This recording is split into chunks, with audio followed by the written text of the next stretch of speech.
Assalamualaikum warahmatullahi wabarakatuh. Waalaikumsalam warahmatullahi Pemirsa juga Forsa rahimakumullah. Kali ini saya kedatangan tamu yang luar biasa. Beliau seorang tokoh multi talented,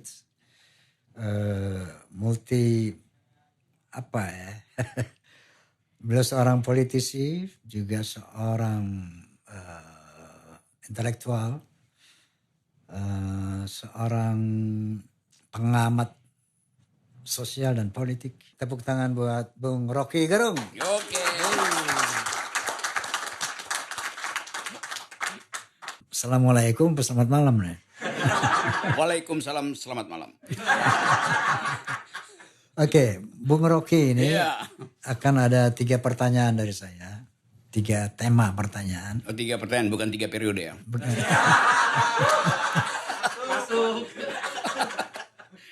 Pertama mengenai politik. Iya. Kedua mengenai pengalaman spiritual. Wah, itu. Oke, saya berupaya untuk sampai ke pengalaman spiritual terindah. Ketiga mengenai rumah tangga. Oke. Bisa itu semua? Bisa. Rumah tangga, ya saya punya rumah dan punya tangga tuh. Rumah tangganya nggak ada. Oke. Ada rumah nggak ada tangganya. Belum ada tangganya. Ya rumah doang. Oke, yang pertama, beliau ini satu sosok yang intelektual. Konon beliau adalah profesor dari filsafat ya. Ya, itu julukan orang itu. Julukan orang. Sama seperti Roma, raja segala raja tuh itu. Enggak, saya juga profesor juga, ini julukan juga. Iya, semua. Saya ada beberapa 3 profesor di Amerika, tiba-tiba mengasih saya sertifikat Roma Irama Professor in Music. Profesor in Music. Profesor in Music. Itu dari Amerika, bukan dari Gajah Mada ya, bukan? Bukan. Oke, iya, sorry. Amerika. Jadi kita sama-sama profesor ini, sama-sama profesor. Jadi Ini pembicaraan antar profesor udah lah. Lanjut. Oke, jadi itu juga klaim dari mereka. Profesor in Music. Oke, Bung Rocky, ini kita kenal Rocky Gerung ini selalu tampil di talk show televisi dan kesan kita sama saya rasa. Beliau ini argumentatif satu ya, artinya cerdas. Yang kedua, kemudian berani. Dia kalau bicara to the point. Dungu. Nah, yang saya ingin tanyakan dalam konteks ini, dan tentunya muncullah kontroversi. Yang saya ingin tanyakan dalam hal ini, apa kriteria Anda berakal dan dungu? Sebetulnya secara garis besar kita semua tahu bahwa berakal sehat, nah beliau kan selalu bicara berdasarkan akal sehat, selain itu dungu gitu kan. Ini dungu akal sehat ini dipopulerkan oleh yang namanya Rocky Gerung. Sebelum ini mungkin Indonesia nggak pernah tahu istilah kontroversi antara akal sehat dan dungu gitu kan. Barangkali Bung Rocky bisa menjelaskan secara spesifik what is akal sehat, what is dungu. Oke, ini Bang Haji pertanyaannya nih terlalu. Profesor ini. Oke, ini saya mesti mulai membedakan antara bisikan Roma dan bacotan Roma nih. Dia lagi berbisik, lagi ngebacot.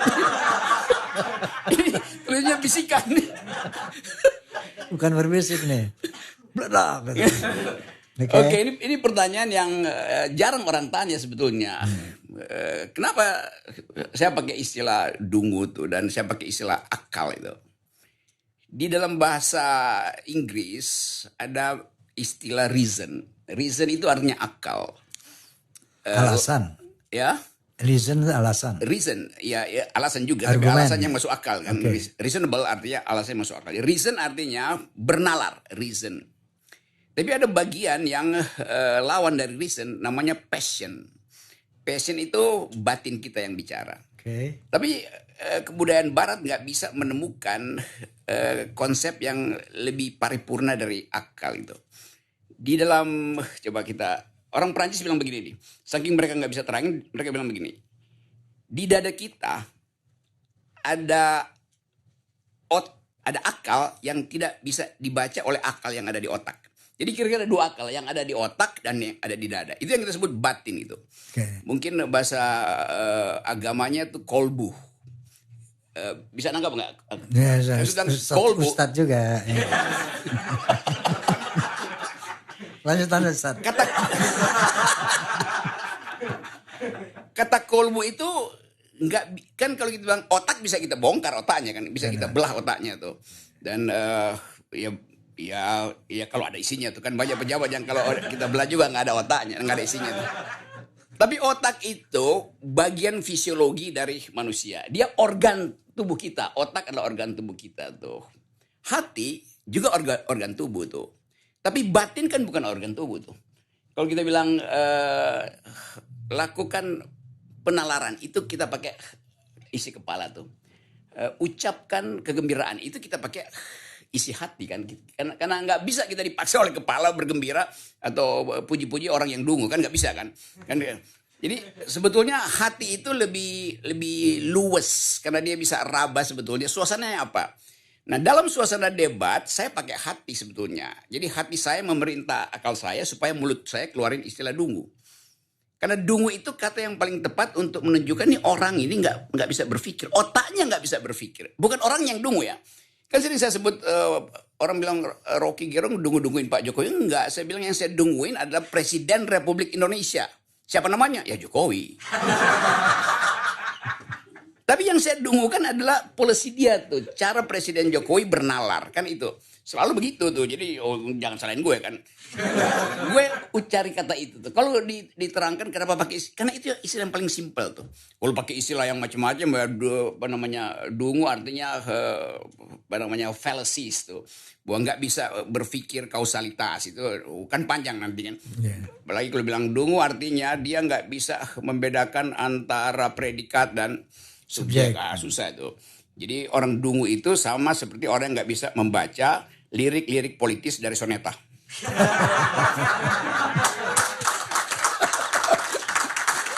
Itu kan. Iyalah. Oke. Ini baru pertanyaan pertama loh. Lanjut. Oke, jadi kesimpulannya bahwa menurut Bung Rocky, akal sehat itu kira-kira otak yang berfungsi saja seharusnya. Tempat berpikir wadah logika yang seharusnya seperti itu. Ketika berpikir dia tidak seperti yang seharusnya, maka dia dikatakan dungu. Kira-kira begitu. Oh, ini pertanyaan nguji disertasi nih beginian kan. Ini lebih berat loh, betul. Harus ada SKS di sini. Iya, ini SKS-nya 70 nih. Sekali pertanyaan dijawab langsung lulus tuh. Itu benar gitu. Apa tadi intinya? Tadi apa intinya? Akal sehat dan dungu. Iya, itu yang belakangan, yang terakhir tuh. Oke, bahwa tadi, menurut tanggapan saya, persepsi saya, yang setelah Anda jelaskan bahwa akal sehat itu ketika orang berpikir sesuai dengan kudratnya, dengan fungsi otak itu yang seharusnya. Nah, gitu. Jadi sebetulnya semua orang itu dilengkapi dengan akal yang sama besarnya, sama kapasitasnya oleh Tuhan Yang Maha Kuasa tuh. Supaya kita bisa bertahan. Kan manusia itu diberi akal justru untuk melanjutkan hidupnya tuh. Kalau binatang nggak diberi akal karena binatang itu fit and proper dengan lingkungannya tuh. Akal manusia fungsinya menunda reaksi. Dengan menunda reaksi peradaban muncul tuh. Bayangin kalau manusia itu akalnya itu sama seperti binatang, ya dia langsung bereaksi tuh. Tapi justru karena kita menunda reaksi, maka kita bikin bangunan. Karena kita menunda reaksi, kita nulis lirik lagu tuh. Jadi ya itu. Jadi akal kita dimaksudkan supaya kita menunda reaksi. Nah, menunda reaksi itu membutuhkan pendalaman gitu. Jadi sebetulnya semua manusia akalnya sama tuh. Jadi nggak ada orang yang dungu. Yang dungu itu orang yang nggak bisa memanfaatkan bagian yang sudah diberikan oleh Tuhan. Itu namanya dungu. Nah, sekarang yang kita mau periksa kenapa dia dungu kan? Harusnya dia nggak dungu kan? Nah, itu misalnya ada feodalisme, ada disogok maka dia nggak mau bicara jujur kan? Itu namanya dungu juga tuh. Oke, setuju kalau itu. Pastilah. Setuju. Kalau orang mau disuap, dungu. Itu saya setuju. Karena kenapa dungu? Karena dia melawan akal sehatnya. Yes, Jadi orang dungu itu orang yang melawan akal sehat. Seperti itu kira-kira ya. Nah, itu coba viralkan tuh. Orang dungu orang yang melawan akal sehat. Nanti coba kasih tone, nada dasarnya apa tuh supaya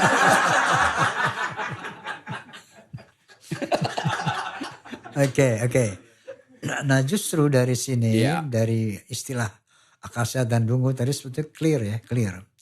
Bahwa orang yang melawan akal sehatnya dia bisa dikasih julukan menurut Rocky ini dungu gitu ya. Saya rasa kita sepakat soal itu, oke? Oke, sepakat. Tadi Bung Rocky bilang akal sehat itu untuk mempertahankan hidup. ya. Tapi kenapa banyak orang yang punya akal sehat dibunuh? Karena Jadi nggak hidup. Iya, karena sebetulnya kalau kita sebut dalam riset itu sepanjang hidup manusia itu rata-rata dia cuma pakai 14% dari otaknya tuh. 14%. 4%. Oh ya, Padahal Tuhan sedikit kasih ya. 100% itu kan. Kalau soneta 112% yang dipakai. Jadi sebetulnya orang yang nggak mampu untuk mempergunakan secara sempurna otaknya, dia pasti masuk neraka. Ya. Ya orang dungu pasti masuk neraka. Dikasih 100 otak, 100%, kok cuma 14% yang Ini the pakai. point, that's the point ini ya. Oke. Iya. Saya akan kejar ini nanti.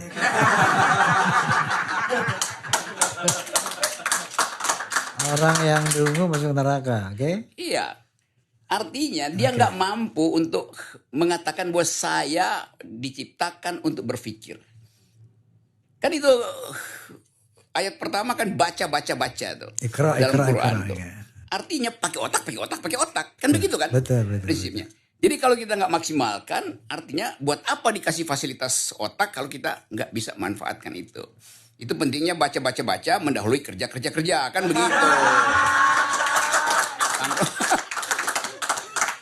Masa kerja nggak baca, lalu jejaknya hilang gitu.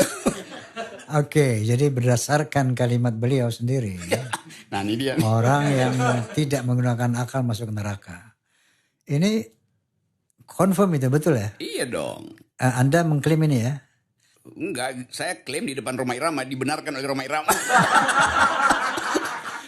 Oke, sekarang saya mau tanya ke apa yang kedua ini. Iya. Tema kedua mengenai spiritualitas. Oke. Berkaitan dengan yang nggak berakal masuk neraka. Minum dulu. Kopi Anda tadi mau minum kopi di Jadi sini aku katanya. minum kopi dulu nih ya. Minum kopi. Saya minum kopi ini kopi pahit, sepahit-pahit Republik nih.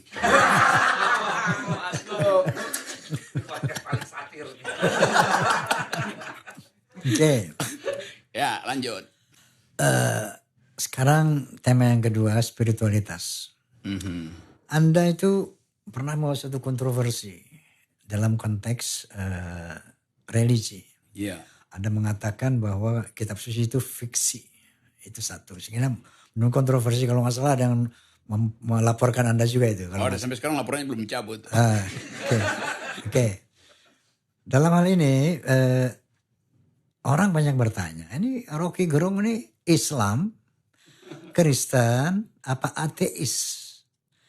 Apa free thinker? Jadi orang mau bilang Rocky Kristen nggak bisa. Karena belum pernah lihat orang belum pernah lihat beliau ke gereja. Orang mau bilang Islam juga nggak bisa, belum pernah lihat ke masjid, gitu kan? Oke, sehingga muncullah kesimpulan orang ini, oh ini free thinker, ini ateis ini. Seperti apa tanggapan Anda? Ateis, Kristen, Islam? Boleh nggak? Free thinker? Gue jawab minggu depan. Kenapa? Saya selalu menganggap urusan saya dengan Tuhan itu urusan yang betul-betul kusuk dan gak boleh diucapkan sebetulnya tuh. Karena itu batin manusia hanya bisa lengkap kalau dia berdiam dan menganggap bahwa dia dikendalikan oleh kekuatan di luar rasio dia. Jadi itu prinsipnya. Ini gue sengaja abstrakin biar gak ditanya lagi nih. Tapi di dalam kehidupan bernegara, agama itu adalah hak, bukan kewajiban tuh. Di dalam kehidupan komunitas Muslim, Kristen, agama itu kewajiban tuh. Okay. Kan kita nggak lihat ada hukum dalam konstitusi kita wajib beragama, enggak. Setiap orang dijamin haknya untuk memeluk agama atau keyakinan. Jadi hak dia yang dijamin itu. Yeah. Itu bahasa tata negara tuh. Artinya hak itu boleh dipakai, boleh nggak dipakai sebetulnya kan. Lain dengan kewajiban. Nah, itu juga udah kontroversi tuh. Tetapi saya sering anggap bahwa biarkan hak itu secara fakultatif, boleh dipakai, boleh enggak. Tetapi kalau masuk dalam komunitas agama tentu orang akan tanya tuh, agama Anda apa itu? Demikian misalnya di KTP ditulis agama seseorang. Iya, tapi itu kan KTP, itu kan catatan administrasi. Yeah, buat apa? Buat memudahkan kalau seseorang meninggal dan nggak tahu siapa keluarganya, ya kita tahu di mana dia dikuburkan, di bagian Kristen atau bagian Hindu atau bagian Muslim tuh. Jadi itu kepentingan administrasi sebetulnya. Yeah. Tapi batin orang itu tidak mungkin diasuransikan pada negara tuh. Negara nggak jamin orang masuk surga. Negara nggak jamin seseorang itu mulia tuh. Jadi waktu saya bilang kitab suci itu fiksi, sebetulnya kalimatnya dipenggal. Kan saya bilang waktu itu kira-kira begini. Bila kitab suci itu menimbulkan imajinasi, maka dia adalah fiksi. Karena fiksi artinya sesuatu yang menimbulkan imajinasi itu. Nah sekarang kalau saya kasih contoh misalnya. Akhirat, Yomil Akhir itu. Siratul Mustaqim. Kalau ditanya pada nenek saya, keluarga saya separuh juga Muslim, tapi itu saya terangkan di sini sekedar untuk memberi ilustrasi ini. Kalau misalnya saya tanya pada kakek saya yang Muslim, neraka itu apa kek? Dia akan bilang itu adalah api itu. Oke, apinya seperti apa tuh? Ya seperti tempurung dibakar itu. Kalau saya tanya pada cucunya, neraka itu apa? Api. Seperti apa api itu? Tempurung dibakar, dia nggak tahu bagaimana, dia nggak pernah lihat tempurung cucunya kan. Yang dia lihat adalah korslet listrik karena dia main komputer. Lalu dia bayangin, neraka itu adalah korslet listrik. Jadi sebetulnya sama konsepnya, itu api. Tetapi imajinasi setiap generasi berbeda tuh. Nah itu yang saya terangkan. Saya nggak bilang kitab suci itu fiktif, saya bilang fiksi. Okay. Fiksi itu menimbulkan imajinasi tuh. Okay. Sama seperti kalau saya bayangin lagu-lagu soneta itu kan saya dapat imajinasi sebetulnya. Okay. Nah saya nggak tahu misalnya lagu itu nanti akan berakhir pada pemanggilan Rhoma Irama oleh Laksusda pada waktu itu. Lalu diinterogasi, ini kenapa liriknya begitu tuh? Yeah. Maksudnya apa nih, begadang jangan begadang? Ya maksudnya korupsi jangan korupsi, kira-kira begitu. Karena orang yang begadang selalu nunggu setoran sebenarnya. Nah itu namanya tadi itu kebebasan imajinasi itu, itu kira-kira. Oke. Lanjut pertanyaan. Karena begini, Bung Rocky. Masuk nggak tadi ya? Masuk. Saya akan lebih mengerucut ini. Yes. Karena begini karena. Astagfirullahaladzim. Anda percaya nggak ada Tuhan? Bahkan saya percaya pertanyaan semacam itu dimaksudkan supaya kita berpikir kan. Oke. Okay. Kan setiap kali kita bilang percaya ada Tuhan, sebetulnya kita diganggu tuh bahwa kehidupan kita nggak pernah final. Karena itu pasti ada yang final. Itu reasoning aja kan. Okay. Tapi kalau ditanya seperti apa kepercayaan itu panjang keterangannya kan. Misalnya saya percaya bahwa Tuhan ada di dalam lirik-lirik soneta. Lalu orang bilang, loh kok ada di situ? Iya. Karena misalnya orang yang bernyanyi itu dia berdoa 2 kali. Ada pepatah Latin. Qui bene cantat bis orat. Siapa yang kantata artinya bernyanyi. Qui bene cantat bis orat. Siapa yang bernyanyi dia berdoa 2 kali itu. Bukan berarti kalau udah bernyanyi nggak sholat lagi nih. Itu loh maksudnya. Tapi itu menunjukkan bahwa dimensi batin kita itu lebih kaya dari apa yang dianggap sebagai agama yang sekedar institusi kan. Kan kalau ritual kan ya bisa dipakai, kita nggak pernah tahu ini orang ritual karena habis korupsi atau karena betul-betul ingin memberi moral baru pada bangsa ini. Jadi itu pentingnya kita, bagian dasar kita tentu kita bilang ya kita menuntut orang nggak korupsi karena ada moral di atas kita yang disebut Tuhan itu. Kan nggak ada lain kan. Kalau undang-undang, iya itu dibuat oleh manusia. Jadi kalau ditanya, kenapa Anda tanpa disuruh mencegah diri untuk melakukan hal yang jahat? Berarti ada yang baik di dalam diri manusia itu. Nah itu yang disebut sebagai dimensi Tuhan atau dimensi Theos. Jadi kalau orang yang ini kita lagi bicara, kita sangat antusias itu kan, karena semua hal. Nah kata antusias misalnya itu dari kata enthusiasm, enthousiasm, theos artinya Tuhan, artinya masuk. Tuhan masuk pada diri kita, lalu dia berbicara, kita antusias. Di atas panggung Roma Irama sangat antusias karena ada entheos, ada theos yang masuk itu. Itu dasarnya. Ini keterangan akademis ya, supaya nggak kena delik. Jadi kesimpulannya, you believe it or not? Ada satu kekuatan yang kita sebut Tuhan, ada yang disebut alam semesta, ada yang disebut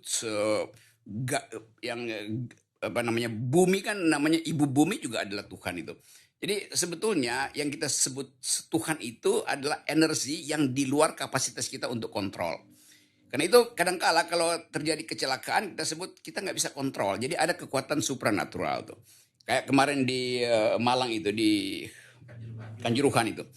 Itu disebut tragedi oleh negara. Saya bilang itu bukan tragedi karena kita bisa prediksi. Tragedi itu nasib manusia nggak bisa kita prediksi itu. Saya nggak bisa prediksi saya masuk surga apa enggak. Walaupun saya berdoa misalnya tiap hari itu, saya nggak bisa prediksi. Saya bisa prediksi. Pasti. Karena saya tahu bahwa saya pasti masuk surga kira-kira. Ya saya bisa merasakan bahwa saya nggak pernah berbuat jahat gitu kan. Dan Tuhan ina rabakala bil mirshat. Tuhan melihat semua kita. Kan begitu kan ayat. Yeah. Ina rabakala. Yeah, God is watching us itu. Bahasa Inggrisnya begitu. Yeah. Saya baca versi Inggrisnya. Oke. Ya. Kenapa saya pertanyakan ini? Nah, itu penting nih. Karena begini, Ustaz. Ya Raja. Oke. Karena begini bahwa sebuah pertemanan itu membutuhkan take and give ya. Pertemanan sejati. Ini pertemanan sejati begini. Seorang teman ingin melihat temannya ini happy, selamat, entah dalam konteks material keduniaan atau dalam konteks ukhrawi. Nah, ketika kita bicara itu, maka manusia ini berbeda-beda. Ada yang mengambil agama A, B, C, ya. Bahkan ada free thinker, ateis. Ya.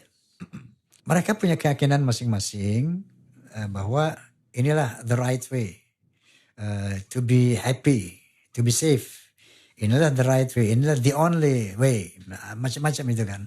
Nah, dalam konteks ini saya ingin bicara kepada Rocky Gerung yang saya simpati sama Anda. I love you. Oh, it's my pleasure. Saya sayang Anda. Yeah. Kenapa? Anda satu sosok, satu figur yang fenomenal ya. Walaupun nggak perlu di air keras. Karena kata Gus Dur, Allahumma ghfirlahu warhamhu wa'afi. Orang kalau unik itu kalau terlalu cerdas apa itu makhluk langka. Karena itu mesti disimpan di air keras. Itu canda Gus Dur. Tapi lebih langka Raja Roma Irama. Jadi 2 kali air keras. Oke, Pak Haji. Jadi begini, saya ingin menyampaikan kepada Anda bahwa Anda percaya Tuhan, clear tadi, ya. Dia menjelaskan secara ilmiah, secara apa bahwa Rocky Gerung sangat percaya ada super power, right? Yes. Beliau percaya ada Tuhan, ada kekuatan di luar kita ini. Stephen Hawking juga di akhir hidupnya menganggap bahwa hal yang nggak bisa dia terangkan itu dia taruh sebagai Nah, energi tetapi langit. ternyata bukan sampai situ saja, ya. We believe in God, ini the first step. Oke. Percaya ada Tuhan. Masih ada step-step berikut. Yes. Next step is Berbuat adil. no. Oke. Who is God? Where is God? Okay. Which is God? Which is the true God? Oke. Karena God ternyata banyak. Yes. Banyak ini. Orang A bilang, oh ini loh Tuhan. Yang satu bilang, oh ini Tuhan. Itu bukan. Ada yang bilang, ini loh Tuhan. Ini loh Tuhan. Kalau kita bicara Tuhan, itu ternyata banyak Tuhan. Nah sekarang yang pertanyaan saya yang... Diskusi jadi serius nih. Tapi ini peluang saya Okay. untuk menanyakan Anda sedalam-dalamnya. Oke. Sebab kita jarang ketemu ini. Setelah ini bakal sering. Mudah-mudahan. Okay. Jadi kita Ya, ngobrol, Pak. sekarang ngobrol. Oke. Nah, kenapa? Dasarnya saya sayang sama Anda. Dasarnya saya cinta Anda karena Anda makhluk langka. Walaupun jangan di air keras. Oke. Ini kan saran Gus Dur masih di air keras. Kalau masih ada Gus Dur di air keras nih dia. Ya. Oke, Bung Rocky, Anda tadi mengatakan saya merasa tergelitik bahwa orientasi Anda ternyata cuma horizontal, Oke. tidak vertikal. Iya. Yang penting gue berbuat baik. Oke. Yang penting kita nih sesama manusia baik-baik aja. Bahwa hubungan vertikal kita kepada Tuhan itu ada satu medium yang namanya kitab suci. Yes. Kitab suci adalah regulasi. Regulasi yang dibuat oleh Sang Pencipta tadi. Ya. Iya, Dengan regulasi Lengkap. itu ini kita bisa menjalankan hidup yang sebagaimana seharusnya yang diperintahkan Tuhan. Anda percaya kita diciptakan Tuhan? Sudah percaya? Percaya nggak diciptakan Tuhan? Saya dituntun oleh batin untuk berbuat baik. Jadi dalam bayangan saya persahabatan itu dimensinya muamalah, bukan akidah gitu kan. Oke. Kenapa? Karena Benar Ustaz, muamalah horizontal. yes, muamalah tuh hal-hal yang bisa dipersamakan tuh. Tapi pengalaman batin manusia itu unik. Dan itu hanya bisa dipercakapkan dalam situasi-situasi eksistensial. Empat mata. Empat mata itu. Jadi karena situasinya tidak eksistensial, tidak perlu dipercakapkan. Oke. Nalarnya begitu kan? Pak? Betul. Okay. And then next pasti saya akan kejar itu ketika kita empat mata. Yeah. Karena because I love you. Itu aja dasar. Okay, thank Because you. you are the unique gitu kan. Langka. Oke. Nah sekarang yang ketiga nih. Mengenai keluarga Anda. Oke. Karena banyak suara-suara miring juga nih. Rocky Gerung tuh gay loh. Soalnya dia gak kawin-kawin gitu kan. Klarifikasi. Oke. Sorry to say. Yes. How do you think about pendapat orang, asumsi orang ini? Rocky Gerung dalam usia segitu padahal dia tampan, ganteng, keren ya. Pinter. Banyak duit. Kok gak kawin gitu loh? Oke. Who is he? Gay? Ini lebih rumit daripada urusan Tuhan. Masalah hati. Saya tuh dibully. Rocky Gerung itu homo tuh. Homoseksual. Satu pihak begitu. Rocky Gerung ada womanizer. Coba pilih mana coba? Womanizer. Womanizer. Begitu temanya tuh. Ya kalau Pak Haji pasti yang terakhir. Jadi itu persepsi orang segala macam. Apa argumen Anda? Ya saya biarin aja kan, buat apa saya layani itu kan. Kan itu harus saya buktikan. Jadi nanti gue mesti bilang nih, gue lagi mau ceramah di Denpasar. Hotel gue, Hotel A, kamar 12, ada connecting door. Lu intip aja dari situ. Karena itu susah itu. Karena orang gak ingin, orang kan cuma mau labeling kan. Hal semacam itu. Tapi saya bilang, I am heterosexual. Tapi saya tidak anti gay. Selalu begitu kan. Jadi saya berapa kali kasih ceramah soal gay. Saya bilang saya mengajar feminist ethics itu. Saya mengajar moral citizen. Dan gay itu adalah status seksual seseorang. negara harus tahu semua jenis pengalaman manusia tuh sebagai warga negara tuh. Karena itu negara tidak boleh menghukum. Kalau dia nanti disebut berdosa, ya biarkan. Kan nggak ada pengadilan yang bilang dengan ini diputuskan bahwa si A berdosa. Enggak. Bersalah iya tuh. Jadi pengalaman seksual orang itu biarkan dia hadapi itu. Bahwa itu semua agama melarang itu, ya oke, itu biarkan itu diselesaikan di komunitas. Jadi jangan negara masuk campur di dalam imajinasi seksual orang. Nah, orang dewasa tentu punya pilihan tuh dan kita hormati itu tuh. Berarti Anda homoseksual?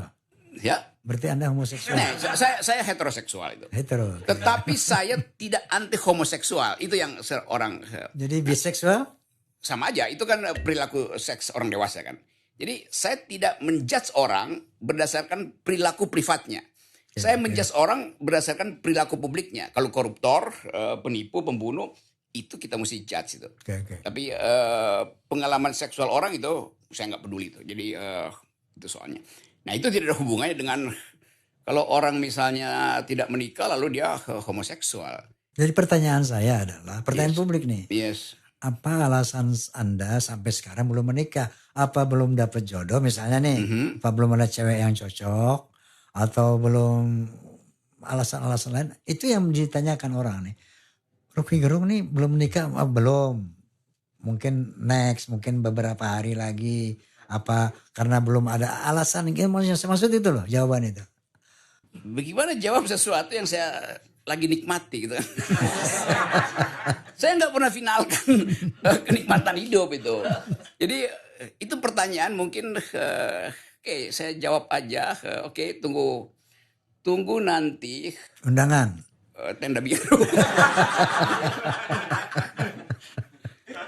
Ya itu saya tahu orang mau lihat ini apa yang belum lengkap kan. Tetap aja ada yang nggak lengkap sebetulnya dan kayak itu kayak ujian aja dan kadang-kala gagal ujian, ada yang saya suruh ulang, bukan saya yang ulang ya, saya suruh ulang. Tapi saya mengerti karena seolah ada standar bahwa manusia itu harus berpasangan itu kan. Tapi itu kan keputusan peradaban, bukan keputusan manusia kan. Kita dibentuk dalam satu suasana di mana semua orang seolah-olah dilihat normal kalau dia menikah itu. Itu bahayanya kan. Kalau dia nggak menikah tidak normal. Padahal sebetulnya yang kita sebut konsep pernikahan itu kan institusi itu. Apakah Anda pegang prinsip begini? Daripada beli kambing repot, harus bikin kandangnya, tiap hari ngasih makan, mendingan beli sate aja. Habis makan, apa begitu prinsip Anda ini? Iya itu nanti tolong ditanya ke tukang Gojek ya. Atau GoFood. Sebab ada orang begitu ngomongin begitu. Berumah tangga, aduh rugi lagi gitu ya. Bukan rugi, soal connecting the ideas of family itu kan. Setiap orang punya ide tentang family. The thing called family. What is this thing called family itu? Kan itu yang buat kita misalnya masyarakat timur menganggap to make many children. Yes, okay, untuk penerus perjuangan, Ya, tapi kemudian orang berpikir terus perjuangan tapi untuk mencetak Rocky yang muda. Tetapi pada saat sekarang misalnya utang Indonesia itu hampir 17 triliun digabung dengan swasta. Dan Ibu Sri Mulyani bilang setiap bayi yang lahir hari ini sudah terbebani hutang 40 juta tuh. Jadi kalau kita bilang kita punya 5 anak artinya 200 juta dia. Jadi itu kita bebani dia kan. Ini sosiologinya begitu, ini bukan teologinya. Jadi itu alasan Anda nggak kawin itu. Ini alasan saya itu alasan untuk ngeyel.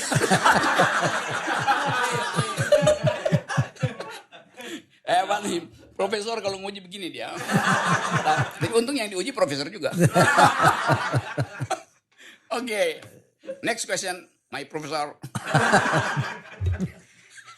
Jadi saya punya kesimpulan, kita punya kesimpulan. Memang Rocky ini seorang yang cerdas. Cerdas ketika banyak orang begini Bung Rocky. Ini Bung Rocky ini jangan-jangan bagian dari rezim ini. Kenapa? Dia ngomong seenaknya, jelek-jelekin rezim, dungu ini, tapi nggak tangkap-tangkap. Gitu. Jadi ada kecurangan. Ini apa operasi intelijen gitu kan? Iya, sebetulnya orang nggak tahu itu di Polda itu, di Mabes Polri bahkan itu mungkin masih ada 30 berkas laporan gue. Cuman polisi akhirnya kesel. Satu waktu saya ketemu wartawan, dia habis dari polisi. Polisinya pesan, ini orang-orang ini nih. Karena dia wartawan itu baru lihat nih ada laporan lagi Rocky Gerung. Ini ngapain tiap hari Rocky Gerung dilaporin tuh kan. Bukannya Rhoma Irama yang dilaporin. Kan dia provokasi gue kan. Jadi satu waktu polisi akhirnya dalam satu kasus saya dipanggil lagi situ kan. Ya ngobrol dengan polisi. Polisi bilang, bagaimana caranya ya supaya Pak Rocky ini kena delik gitu. Saya bilang, yang saya ucapkan itu semuanya ada dalil akademis. Karena itu persidangannya di kampus. Itu intinya tuh, mulai soal, kan saya pernah bilang Jokowi nggak paham Pancasila tuh. Lalu dilaporin. Macam-macam tuh soal tadi kitab suci. Jadi semua soal dilaporin kan. Terus si polisi bilang begini aja deh, kita bawain whiteboard, nanti Pak Rocky terangin baru kita bertanya. Dia udah kesel sebetulnya ini karena laporannya banyak. Padahal nggak ada satupun yang delik. Saya selalu tahu kapan dia kena delik tuh. Ini kuncinya di situ. Iya. Kuncinya di situ. Jadi Bung Rocky ini berbicara itu istilahnya pakai sepatu beludru. Nggak ninggalin jejak. Artinya nggak kena delik gitu. Disinilah cerdasnya seorang Rocky Gerung. Dia Sepatu beludru itu. Dia ngomong bla bla bla bla bla, tapi dia sadar betul bahwa oh ini delik, gue nggak senggol gitu. Jadi aman. Iya dong. Udah. Luar biasa Rocky Gerung, luar biasa. Gitu. Jadi Cara kalau menghadapi Rhoma Irama ya siksak-siksak di atas panggung juga. siksaknya ini yang keren gitu ya. Gocekan. Jadi orang yang menyerang dia akhirnya bengong aja gitu. Dalilnya banyak. Dalilnya banyak. Gitulah. Oke, Bung Rocky. Yap. Dari tiga tema tadi. Dan berat semua itu tema itu. Berat semua ya. Politik, religion, kemudian personal life. Ini memang jawabannya akhirnya kepada itu hak personal apa ya? Personal choice. Yes. Yang kita tidak bisa menjudge itu. Kalau kita mau bicara seperti yang empat mata tadi dalam konteks persahabatan, di mana seorang sahabat tidak ingin melihat temannya itu masa depan akhirat deh suram gitu kan. Ini memang nggak bisa di podcast gitu kan. Bung Rocky bilang tadi harus di empat mata sambil ngopi. Ini akan kalau itu baru namanya bisikan itu. Kalau di sini kan bacotan. Bisikan Roma ini. Oke. Kita menunggu. Next saya akan kejar itu untuk membuat bisikan. Yes. Ya? Karena dasarnya itu saya cinta Anda, saya suka Anda. Karena cinta suka Anda, saya ingin Anda happy now and next gitu. Bukan Anda happy, lebih happy. Kalau sekarang udah happy. Iya. Oke, jadi emang emang sulit ya. Menggoyang dan sulit. Dia punya argumen tuh dalilnya Masya Allah. Tepuk tangan yuk.